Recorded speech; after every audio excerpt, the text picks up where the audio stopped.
पश्चिम बंगाल में चुनावी तैयारियां तेज हैं। पार्टी ताबड़तोड़ रैलियों में जुटी है। इस बीच सियासी बयानबाजी का दौर भी तेज हो चला है। इसी सिलसिले में अब टीएमसी महासचिव अभिषेक बनर्जी ने चुनाव आयोग और बीजेपी पर आरोपों की बौछार कर दी है, जिससे सियासी हलकों में माहौल गर्मा गया है। तो क्या कहा है अभिषेक बनर्जी ने, जानिए इस रिपोर्ट में। पश्चिम बंगाल में चुनाव से पहले ही बवाल मचा हुआ है। बीजेपी और चुनाव आयोग चौतरफा हमलों से घिरे हुए हैं। दरअसल हाल ही में चुनाव आयोग ने राज्य में बड़े पैमाने पर अफसरों के तबादले किए थे, जिसे लेकर सियासत अभी तक गरमाई हुई है। इसी कड़ी में टीएमसी महासचिव अभिषेक बनर्जी ने चुनाव आयोग और बीजेपी को खरी खरी सुनाते हुए एक्स पर पोस्ट किया, भाजपा बंगाल की धरती पर इसी तरह का परिवर्तन थोपना चाहती है। मुख्य सचिव, गृह सचिव, DGP, ADG, IG, SP, DM, Kolkata police आयुक्त और यहाँ तक कि केएमसी आयुक्त को भी बदल दिया गया। इस तरह के अभूतपूर्व हस्तक्षेप से इरादे और समय को लेकर गंभीर सवाल उठते हैं। इसके बाद जो हुआ वो और भी चिंताजनक है।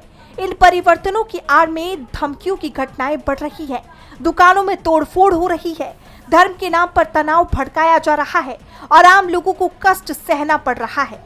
हमें बुलडोजर मॉडल की जरूरत नहीं है, हमें नफरत और हिंसा की आयातित राजनीति की जरूरत नहीं है। ये हमारी स्थानीय संस्कृति है, हमारा अड्डा है, वो त्योहार है जिन्हें हम साथ मिलकर मनाते हैं। एक दूसरे की मान्यताओं के प्रति हमारा सम्मान है, यही हमारी पहचान है। पीढ़ियों से बंगाल दुर्गा पूजा, दिवाली, पोइला बोईशाख, ईद, गुरु नानक जयंती, बुद्ध पूर्णिमा और क्रिसमस को बिना किसी डर, बिना किसी विभाजन और बिना किसी हिंसा के साथ मिलकर मनाता आया है। लेकिन बीते कुछ दिनों में ही हमें क्रांतिकारियों की इस धरती पर थोपे जा रहे परिवर्तन की एक भयावह झलक देखने को मिल रही है। रविंद्रनाथ टैगोर और स्वामी विवेकानंद की भूमि बंगाल हमेशा से सहिष्णुता, सद्भाव और सह अस्तित्व का प्रतीक रही है। दशकों से बंगाल विविधता में एकता का जीता जागता उदाहरण रहा है।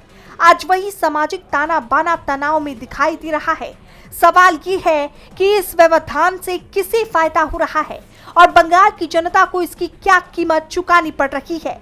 अभिषेक बनर्जी के इस ट्वीट के बाद बीजेपी और आयोग सख्ती में आ गए हैं। अब देखना ये होगा कि उनके इस आरोपों पर बीजेपी किस तरह सफाई देती हुई नजर आती है। डीबी लाइव की रिपोर्ट।